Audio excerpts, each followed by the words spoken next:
ሰላም ጤና ይስጥልኝ ውድ ቤተሰቦች እንዴት ናችሁ? ደህና ናችሁ ወይን? እግዚአብሔር ይመስገን ደህና ነኝ። አደይ ድራማ ክፍል 45 ተለቋል። እንግዲህ አደይ ኩሽና እየሰራች እያለን ናኦል ሄዶ አይኗን ይይዛትና እኔ ማን ነኝ ይላታለኝ። አደይም አይ እንግዲህ ናኦል የህፃን ጨዋታ ትጫወትብኝ ብላ ትቆጣዋለች። ከዛ አትናደጅ እንጂ ይቅርታ ልጠይቅሽ እኮ ነው የመጣሁት ይላታል። ናኦልም ደግሞ ስትናደጂ በጣም ነው የምታምሪው ይላታለኝ። አደይም እባክህን ናኦል ስራዬን ልስራበት ትለዋለች። ናኦልም ምን አደረግኩኝ እኔ ቆንጆ ይቅርታ አድርጌልኝ እኮ ነው ያልኩሽ ይላታለኝ። አደይም ይቅርታ አድርጌልሃለሁ አሁን ውጣ ትለዋለች። ናኦልም እንግዲህ እንዲህ በቀላሉማ ይቅርታዬን አትቀበይም፣ የሆነ ምግብ ቤት ምረጭና እራት ሊጋብዝሽ ይላታለኝ። አደይም አሁንስ ምን አይነት ፈተና ውስጥ ነው የገባሁት እያለች ትተክዛለች። አይ እንግዲህ ካልሽ እያለ ከዛ እጇን ሊይዛት ሲል ዴቭ ይመጣል። እጇን ይዟት እያለ ዴቭ ሲመጣ ከዛ እንዴት ብትንቀኝ ነው ብሎ እንግዲህ ዴቭ ፍጥርቅ አድርጎ ይዘዋለኝ። ከዛ ሲለው ኧረ እኔ ምንም አላደረግኩም ይቅርታ እየጠየቅኳት ነው ይላል። ዴቭም እንግዲህ አንጠልጥሎ ያወጣዋለኝ። ከዛ ደግሞ ይህ በዚህ እንዳለ ቤዚ እና ኤላ ክፍል ውስጥ ስታገኛትኝ እንግዲህ ሊሊ በጥፊ ነው ወደ የጠረቀመቻትኝ። ከዛ የሆነ ጠርሙሱን አመጣችና በዚህ ሳልፈነክትሻውን ከዚህ ውጭ ብላ ታስወጣታለች። ኤላም እንግዲህ በእንቅልፍ ልቡ ሊሊ እኔ ከአንቺ ጋር ነው ማርጀት የምፈልገው እያላት ነበረ። ከዛ እንግዲህ ባርኮት ኤላን እሱ ነው እንግዲህ ከቤት አስወጥቶታል። አንጠልጥሎ ቤት አስወጥቶታለኝ። እንግዲህ ከዛ የነበሩት ሴቶችም አደይ ሁሉ ባንቺ ምክንያት ነው እያሏት ነበረ።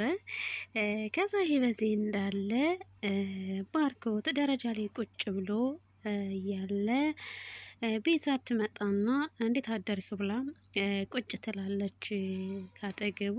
ከዛ ባርኮት ፊት ሆነና እንዴ ምንድን ነው ፊትሽ ምን ሆነሽ ነው ይላታለኝ።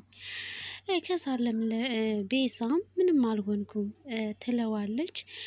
ባርኮትም እንዴ እንደዚህ ተደብድበሽ እያየሁሽ ምንም አልሆንኩም ትያለሽ እንዴ? ከማን ጋር ተጣልተሽ ነው? ከሊሊ ጋር ተጣላችሁ እንዴ ሲላት፣ ቤዛም አዎ ትንሽ ተጋጭተን ነው፣ ሊሊ ግን እስካሁን ልጅነቷ አልለቀቃትም ትለዋለች። ባርኮትም ቆይ እሺ ለምን ተነካካችሁ? ሊሊ እኮ በጣም ጥሩ ሰው ነበረች ይላታለኝ። ከዛ ቤዛም እሱማ ላንተ ነው ጥሩነቷ እና እንደዚህ እስክትሆኑ ነው እንዴ ጸባያችሁ ይላታለኝ። ባርኮት ቆይ ይላታል ማለት ነው። ከዛ ሊሊም ባርኮትም እንግዲህ ባርኮትም ኤላስ ቢሆን እያየ ዝም እንደዚህ እስክትሆኑ ድረስ እያየ እንዴት ዝም አለ ይላታለኝ ለምለም ቤዛው ማለት ነው። ከዛ እሷ ላይ ሲሆን ምንም አቅም የለውም ትለዋለች።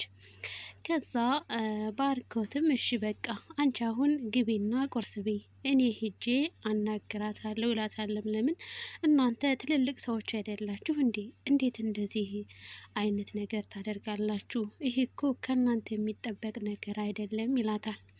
ከዛ ቤዛም እፍ በናትህ አሁን ድክም ብሎኛል፣ እረፍት ብቻ ነው ማድረግ የምፈልገው ትለዋለች። ባርኮትም እሺ በቃ አሁን እንግባና ቁርስ እንብላ፣ ስራ ቦታ ሄጄ ስመለስ እናወራለን ይላታል። እሷም ወይ ባርኪ ይቺ የተረገመች ድቅቅ እኮ ነው ያደረገችኝ አታይኝም እንዴ ትለዋለች። ባርኮትም ችግር የለውም አንቺ አትጨነቂ፣ እኔ አሁን ወደ ስራ ሲሄድ ሊሊን አውርቻት ነው የሚሄደው። አንቺ ግን በተቻለሽ አቅም ከሊሊ ጋርም ከፍቅር ጋርም ቢሆን ላለመጣላት ሞክሪ ይላታልኝ። ከዛ ቤዛም ታውቃለህ ባርኪ እኔ እኮ ካልደረሱብኝ የማልደርስባቸው ሰው ነኝ። ሁሉም እኮ ጸባያቸው ከባድ ነው ትለዋለች። በተለይ ደግሞ ያች እህትህ ትለዋለች። ከዛ ባርኮትም አዎ ፍቅርን ታቂያት የለ ከድሮም ጀምሮ ባህሪዋ ትንሽ ወጣ ያለ ነው። ይው ብታስቸግርሽም ትንሽ ጊዜ ነው ታገሻት ይላታለኝ። ቤዛም ምን አማራጭ አለኝ ይታገሳታለሁ እንጂ ትላለች። ከዛ ባርኮት ሊሊ ካለችበት ሂደው ቁጭ ብሎ ነበር። ከዛ ሊሊም ባርኪ በሰላም ነው በጠዋት መጣ ትለዋለች። ከዛ ባርኮትም ሊሊ ቆይ ቤዛ ምን አድርጋሽ ነው እንደዛ አድርገሽ የደበደብሻት ይላታል። ከዛ ቤዛም እንግዲህ ሳትሳሳት ጉርሳ ደበደበችኝ ብላ ነገረች ትለዋለች። ባርኮትም ከሷ ጋር ምንድን ነው ችግራችሁ ይላታል። ለምለም ነው ሊሊ። ከዛ ራሷን አትጠይቃትም መጀመሪያ ለምን ደበደበችሽ ብለህ ጠይቃት፣ ከዛ በኋላ እኔን ትጠይቀኛለህ ትለዋለች። ከዛ ባርኮትም አንቺ መልካም ስብዕና ያለሽ ሴት እንደነበርሽ ነው የማውቀው። ቆይ ምን ብታደርግሽ ነው እንደዚያ እስኪያስታውቅባት ድረስ የደበደብሻት? ምን ተፈጥሮ ነው ይላታለኝ። ከዛ ልሊም አንተ በእኔ ቦታ ብትሆን ከዚህ በላይ ታደርጋት ነበረ እያለችው እያለ ኤላ መጥቶ ካጠገባቸው ይቀመጣል። ከዛ ሊሊም ኤላን አስክረው እኮ አብረው ልታደር ስትል ነው ደረስኩባት። ባርኮትም ከዛ በተናዶ ምን ይላታለኝ። እሷም ያው ቤዛ አሁንም ቢሆን ለኤላ ምንም የቀራት ነገር አለ? ባገኘችው አጋጣሚ ተጠቅማ ኤላን የራሷ ለማድረግ ነው እየሞከረች አለችው ትለዋለች። ይህ ሁሉ ሲባልም እንግዲህ ኤላ ቁጭ ብሎ እየሰማ ነበረ። ባርኮትም እንግዲህ አንቺ ምንድን ነው የምትናገሪው? ቤዛ እንዴት እንደዚያ ታደርጋለች ይላት ነበረ። ለምለምም ካላመንከኝ እሱን ጠይቀው ኤላ ትላንት ቤዛ ምንድን ነው ያደረገችው የነበረው ትለዋለች። ከዛ ኤላም ትናንትና ከኔ ጋር ነበር ያመሸችው። ባርኪ ችግር አለ እንዴ ይለዋለኝ። ከዛ ባርኮትም ኤላ ሊሊ የምትናገረው ነገር እውነት ነው? ቤዛ አንተን አስክራህ አብራ ልታድር ነበር ሲለው፣ ኤላም ምንድን ነው የምታወሩት? አብዳችኋል እንዴ ብሎ ማታ ላይ ስለነበረው ነገር ያስታውሳል እና ሰክሮ እንደነበረ ቤዛም እንግዲህ ደግፋ ወደ መኝታ ክፍሉ እንደወሰደችው ያስታውሳል። ከዛ ባርኮትም ኤላ ስራ ረፍዶብኛል ይለዋለኝ። ከዛ ኤላም ያው ማታ ፈታ እንበል ብላኝ አብረን መጠጥ ጠጣን፣ ከዛ በኋላ ግን አላስታውስም ይለዋለኝ። ከዛ ባርኮትም ኤላ በተቻለህ መጠን ከቤዛ ራቅ ይለዋለኝ። ኤላም ቆይ እኛ አሁን ምን አደረግን? ከመሬት ተነስታችሁ እንዴት እንደዚህ ትላላችሁ? ይላቸዋለኝ። ከዛ ሊሊም ኤላ መጠጥ ከጠጣች በኋላ ቤዛ ሌላ ነገር አስባ ነበር፣ አብራ ለማደር እየሞከረች ነበረ ትለዋለች። እኔ ባልመጣ ኑሮ ሌላ ነገር ተፈጥሮ ነበር ትለዋለች። ባርኮትም ግራ በመጋባቱ ባርኮትም ማንን ማመን እንዳለብኝ ግራ ገባኝ እኮ፣ ግን እናንተ ራሳችሁን ጠብቁ ይላለኝ። ከዛ ሊሊም በጣም ትናደድና የማይሆን ነገር እንደማታደርጊ ባርኮት ለሊሊ የማይሆን ነገር እንደማታደርጊ ባንቺ እተማመናለሁ፣ እርግጠኛም ነኝ።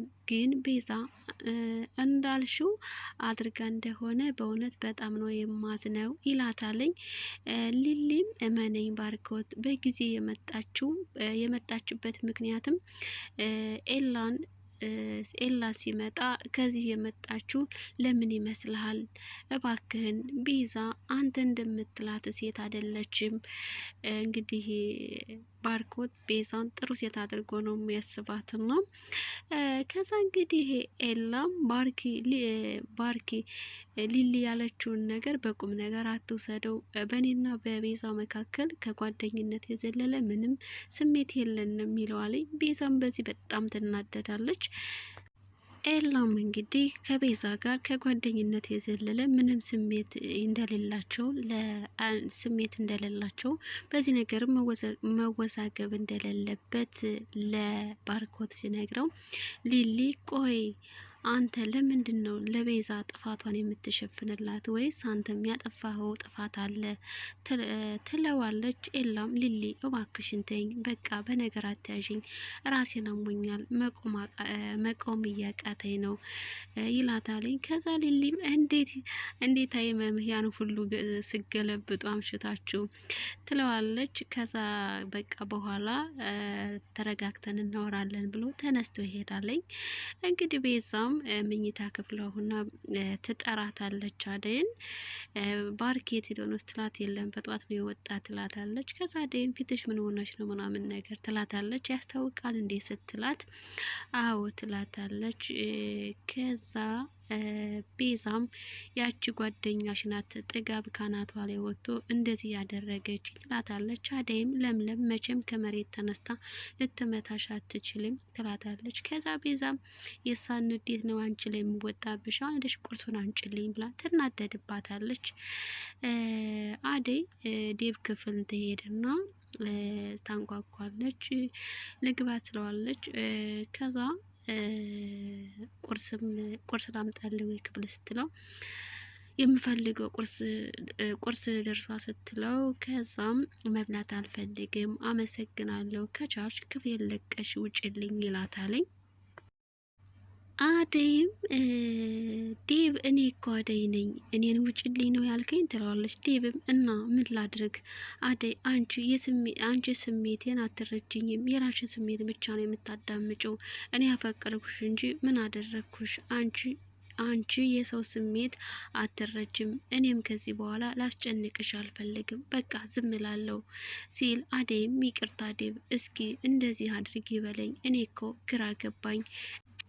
አደይም እንግዲህ እኔ አንተን መጉዳት አልፈልግም፣ ዴቭም ከዚህ በላይ መጎዳት አልፈልግም ይላታለኝ። በየደቂቃው በየሰዓቱ ትሰበኛለሽ፣ የመገፋት ስሜት ታውቂያለሽ አደይ፣ የመገፋት ስሜት ውስጤን ሰባብሮታል። አደይ ቆይ እስኪ ንገሪኝ፣ ላንቺ የማልመጥንሽ ሰው ነኝ እንዴ? ወይስ ምንድን ነው ችግሩ? እስኪ ንገሪኝ ይላታለኝ። ለዛሬ ይሄን ይመስላለኝ። እዚህ ላይ ይብቃኝ። አመሰግናለሁ። ላይክ ሰብስክራይብ